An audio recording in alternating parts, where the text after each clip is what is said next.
సమయం రాత్రి 11 గంటలు. మియాపూర్. డిన్నర్ కని డైనింగ్ టేబుల్ పై ఫుడ్ ని సెట్ చేస్తూ ఉంది 28 ఏళ్ల రమ్య. సెట్ చేయడం అయిపోయాక కాస్త నీరసంగా కుర్చీలో కూర్చొని మొబైల్ అందుకుని టైం చూసింది. 11 అయిపోయింది. అభి ఏంటి ఇంకా రాలేదు? ఈరోజు ఫ్రైడే కదా, వీకెండ్ అని ఫ్రెండ్స్ తో కలిసి తాగుతూ ఉంటాడా? ఫోన్ చేద్దాం అంటూ అభికి కాల్ కలుపుతూ ఉండగా ఆ ఇంటి కాలింగ్ బెల్ మోగింది. వచ్చాడనుకుంటా, తాగేసి ఉంటే నా చేతిలో చచ్చాడే అంటూ గుర్రుగా వెళ్లి గుమ్మం తలుపు తీసింది. ఎదురుగా అభి ఆయాసపడిపోతూ వేగంగా లోపలికి వచ్చి తలుపు క్లోజ్ చేసి గట్టిగా శ్వాస వదిలి కళ్ళు మూసుకున్నాడు. అభి మొహమంతా చెమటతో తడిసిపోయింది. చూస్తుంటే చాలా భయంతో ఉన్నట్టు కనిపిస్తున్నాడు. రమ్య టెన్షన్తో, అభి ఏమైంది? ఎందుకలా భయపడుతున్నావు? ఏం జరిగింది అభి అని అడిగింది. అభి కళ్ళు తెరిచి, ఏం లేదు, నాకేమైంది రమ్య, నేను బాగానే ఉన్నా అని అంటూనే ఆ ఇంటి కిటికీల వైపు చూసి వెంటనే వెళ్లి క్లోజ్ చేశాడు. ఆ తరువాత కిచెన్లోకి వెళ్లి బ్యాక్ డోర్ ని, విండోస్ ని క్లోజ్ చేశాడు. వెంటనే హాల్లోకి వచ్చి, రమ్య, ఇంట్లో అన్ని విండోస్ క్లోజ్ చేసే ఉన్నాయిగా అని అభి అడగగా, హా అభి, అన్ని క్లోజ్ చేసే ఉన్నాయి. నాకు భయం వేస్తుంది. ఏం జరిగింది? నువ్వెందుకు ఇలా డోర్స్ విండోస్ అన్ని క్లోజ్ చేస్తున్నావు? చెప్పు అని నిలదీసింది రమ్య. రమ్య, ఏం లేదని చెప్పానా? బయట నుండి ఏమైనా చెడు గాలి వస్తుందేమో అని క్లోజ్ చేశాను అంతే అని అన్నాడు. కానీ రమ్యలో అనుమానం ఇంకా అలానే ఉంది. అభి ఫేస్ లో ఎప్పుడూ చూడని భయం, ఆందోళన ఈరోజు కనిపిస్తున్నాయి. ఏదో జరిగే ఉంటుంది, కానీ నాతో చెప్పడానికి అభి ఎందుకు సంకోచిస్తున్నాడు అని మనసులో అనుకుంటూ, సరే అభి, డిన్నర్ రెడీ చేశాను, వెళ్ళి ఫ్రెష్ అయ్యరా, కలిసి తిందాం అని డైనింగ్ టేబుల్ వైపు వెళ్తూ చెప్పింది రమ్య. లేదు రమ్య, నేను తినేసే వచ్చాను, నువ్వు తినేసే, నాకు కొంచెం టైర్డ్గా ఉంది, నేను వెళ్ళి పడుకుంటా అని చెప్పి, ఆ రమ్య, ఎవరైనా వచ్చి కాలింగ్ బెల్ కొడితే డోర్ అస్సలు తీయకు అని హెచ్చరిస్తున్నట్లు అన్నాడు అభి. ఎందుకు అభి? ఏం లేదు, రోజులసలే బాగోలేవు, చెడ్డీ గ్యాంగ్ లాంటి దొంగలు తిరుగుతున్నారంట, అందుకే చెప్తున్నా, డోర్ అస్సలు తీయకు అనేసి బెడ్రూమ్లోకి వెళ్ళిపోయాడు అభి. అభి ఎందుకు ఈరోజు ఇంత వింతగా బిహేవ్ చేస్తున్నాడు? ఎందుకని నాతో చెప్పట్లేదు అని ఆలోచిస్తూనే వెళ్ళి ప్లేట్లో అన్నం వేసుకుని తింటూ ఉండగా మళ్ళీ కాలింగ్ బెల్ మోగింది. నోట్లోకి వెళ్తున్న ముద్ద అక్కడే ఆగింది. టెన్షన్గా డోర్ వైపు చూస్తూ అభి మాటలను గుర్తు చేసుకుంది. ఎవరో వస్తారనే అభి డోర్ తీయొద్దని చెప్పాడనుకుంటా. ఎవరే ఉంటారు? అభి ఏమైనా చేశాడా? అభిని ఏదైనా చేయడానికి వచ్చారా అనుకుంటూ భయపడిపోతూ ఉంది రమ్య. కాలింగ్ బెల్ ఆగకుండా మోగుతూనే ఉంది. రమ్య మెల్లిగా లేచి అభికి వెళ్ళి చెప్తే బెస్ట్ అనుకుని కంగారుగా బెడ్రూమ్లోకి వెళ్ళింది. బెడ్ పై అభి దుప్పటి నిండా కప్పుకొని పడుకునున్నాడు. లేపడం ఇష్టం లేక తిరిగి హాల్లోకి వచ్చేసింది. డోర్ వైపు స్లోగా వెళ్తోంది. అది ఎవరో నేనే చూస్తాను, అనుమానంగా ఉంటే పోలీసులకి ఫోన్ చేసి చెప్తాను. అయినా ఇంత అర్ధరాత్రి ఈ టైంలో మా ఇంటికి వచ్చేవాళ్ళు ఎవరూ లేరు. అమ్మా నాన్నలు అభి పేరెంట్స్ ఊర్లోనే ఉన్నారు. ఇక్కడ తెలిసిన వాళ్ళు కూడా ఎవరూ లేరు. అభికి ఇంటికి వచ్చేంత క్లోజ్ ఫ్రెండ్స్ కూడా ఎవరూ లేరు. మరి ఎవరే ఉంటారు అంటూ డోర్ దగ్గరగా వచ్చి ఐ హోల్లో చూసింది. ఇంటి బయట నిలబడి ఉన్న మనిషిని చూశాక రమ్య కంట్లో సూది కూర్చున్నట్లయింది. ఊపిరి స్తంభించింది. ఒళ్లంతా ఐస్ గడ్డలా మారిపోయింది. గుండె దడదడమని కొట్టుకుంటోంది. బయట ఉన్నది మరెవరో కాదు, తన హస్బెండ్ అభినే. షాక్తో డోర్కి దూరంగా జరిగి కన్ఫర్మేషన్ కోసం మళ్ళీ క్లియర్గా చూసింది. అక్కడుంది నిజంగా అభినే. చూడ్డానికి రోజు ఉండేలాగే కూల్గా కనిపిస్తున్నాడు. రమ్యకి అసలు ఇది కలో నిజమో అంతు చిక్కడం లేదు. ఓసారి బెడ్రూమ్కి వెళ్ళి చూస్తే క్లారిటీ వస్తుంది కదా. అనుకుని గజగజ వణికిపోతూ బెడ్రూంలోకి వెళ్లి చూసింది. బెడ్ పై అభి కనిపించలేదు. రూంలో కూడా ఎక్కడా లేడు. అంటే ఇంతసేపు ఇంట్లో ఉంది దెయ్యమా? ఇక వెంటనే హాల్లోకి పరుగు తీసింది. అయినా డోర్ తీయాలంటే భయంగానే ఉంది. అప్పుడే తన ఫోన్ రింగ్ అయింది. చూస్తే అభి ఫోన్ చేస్తూ ఉన్నాడు. ఫోన్ ఎత్తి భయంగా హలో అంది. హే రమ్య, ఉన్నావా? ఇంట్లో పోయావా? డోర్ ఎంతసేపటి నుండి కొడుతున్నా ఎందుకు తీయట్లేదు? ఏం చేస్తున్నావు అని అరిచాడు. అప్పుడు తనే నిజమైన అభి అని క్లారిటీ వచ్చింది. ఇక నెమ్మదిగా డోర్ తీసింది. అభి ఇంట్లో అడుగు పెట్టగానే మళ్ళీ అదే ప్రశ్న వేశాడు, డోర్ ఎందుకు తీయలేదని. రమ్య జరిగిందే చెప్దామనుకుంది.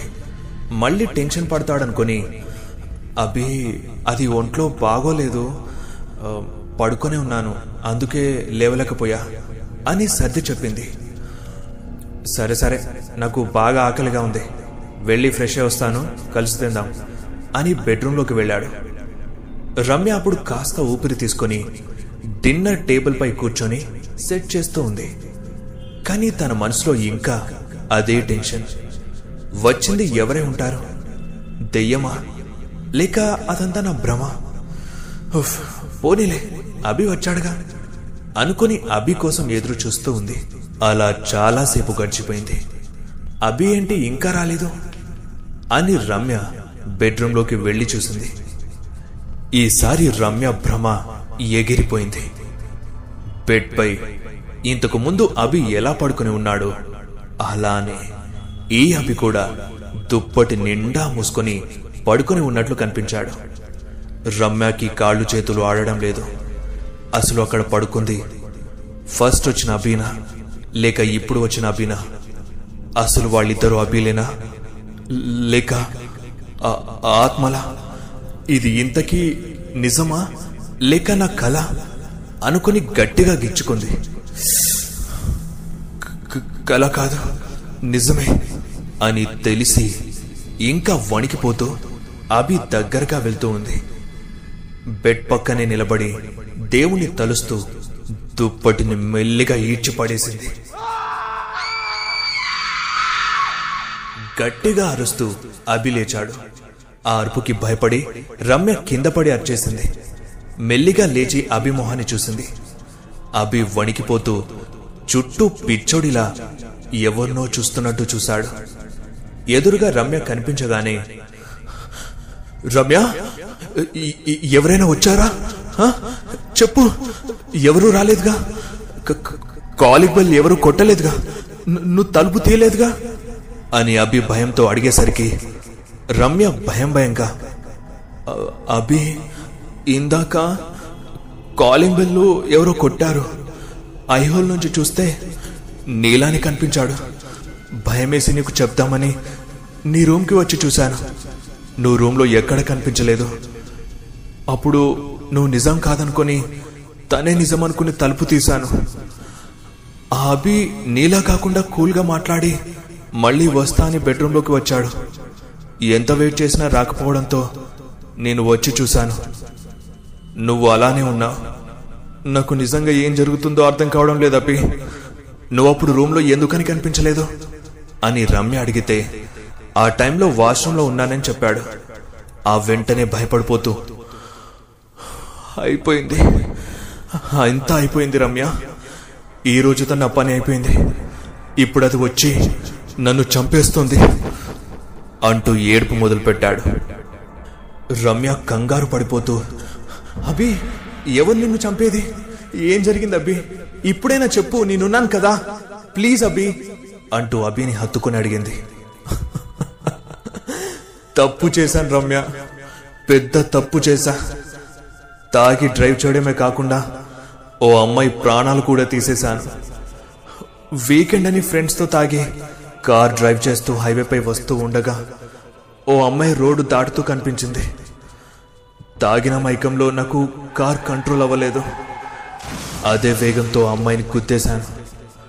వెంటనే ఎలాగోలా కార్ ఆపి వెళ్లి చూశాను. ఇంకా అమ్మాయి ప్రాణాలతోనే ఉంది. హాస్పిటల్కి తీసుకుని వెళ్తే బతికేదేమో. కానీ కానీ నేను భయంతో ఆమెని అక్కడే వదిలేసి కారులో వస్తూ ఉన్నాను. మధ్యలో మళ్ళీ అదే అమ్మాయి రోడ్డు దాటుతున్నట్లు కనిపించింది. అలా ఇంటికి వచ్చేదాకా చాలా చోట్ల కనిపిస్తూనే ఉంది రమ్య. అది ఆ అమ్మాయి ఆత్మ. నన్ను చంపడానికే నా వెంట వస్తుందని నాకు అర్థమైంది. అందుకే ఇంటికి రాగానే అలా బిహేవ్ చేశాను. I'm sorry Ramya. తను నన్ను చంపేస్తుంది. నాకు చావాలని లేదు, నిన్ను వదిలి వెళ్ళాలని లేదు. నన్ను కాపాడు రమ్య, ప్లీజ్ అంటూ వేడుకుంటూ ఉండగా ఆ రూమ్లో హఠాత్తుగా కరెంటు పోయింది. ఒక్కసారిగా బయట వాతావరణం అంతా మారిపోయింది. భయానకంగా ఈదురుగాలులు, ఆకాశంలో ఉరుములు మెరుపులు. కిటికీలు ధడేల్మంటూ తెరుచుకున్నాయి. ఆ కిటికీలో నుండి మెరుపు మెరవగానే బెడ్ పై ఉన్న అభికి రమ్య వెనకాలే జుట్టు గాల్లోకి లేస్తూ ఓ అమ్మాయి నిలబడి ఉన్నట్లు కనిపించింది. రమ్య, ఆమె నీ వెనకాలే ఉంది, ఇంట్లోకి వచ్చేసింది రమ్య అంటూ భయపడి బెడ్ కిందకి దూరేశాడు. రమ్య భయంతో వెనక్కి చూసింది. అక్కడ ఎవరూ కనిపించలేదు. అభి, భయపడకు, ఇక్కడ ఎవరూ లేరు, నువ్వు పైకి రా అంటూ బెడ్ కింద చూసింది. అభి వణికిపోతూ ఉన్నాడు. బలవంతంగా అభిని బయటకు లాగి, చూడు ఇక్కడ ఎవరూ లేరు, రిలాక్స్ అభి, మనం దేవుడి గదిలోకి వెళ్దామా, పద అని రూమ్ బయటకు వచ్చింది. ఇద్దరూ దేవుడి గది వైపు వెళ్తూ ఉన్నారు. కానీ గదికి ఇంకో 10 అడుగులు దూరం ఉంది అనగా రమ్య అడుగులు దారి మళ్ళాయి. రమ్య, దేవుడి గది అటుంది కదా, ఎక్కడికి వెళ్తున్నావు? నువ్వు వెళ్లాల్సింది దేవుడి గదికి కాదు అభి, ఆ దేవుడి దగ్గరికే, పద అక్కడికే తీసుకుని వెళ్తా అంటూ రమ్య మారిన గొంతుతో ఇంటి గుమ్మం వైపు తీసుకుని వెళ్తూ అంది. తన చేయిని పట్టుకున్న రమ్య చేతులు ఐస్ కంటే చల్లగా అనిపిస్తున్నాయి. పట్టు బిగుసుకొని రక్తం ఆడనట్టు చేస్తోంది. రమ్య, నువ్వు రమ్యనే కదా అని అక్కడే ఆగిపోయాడు. రమ్య మెల్లిగా అభి వైపు చూసింది.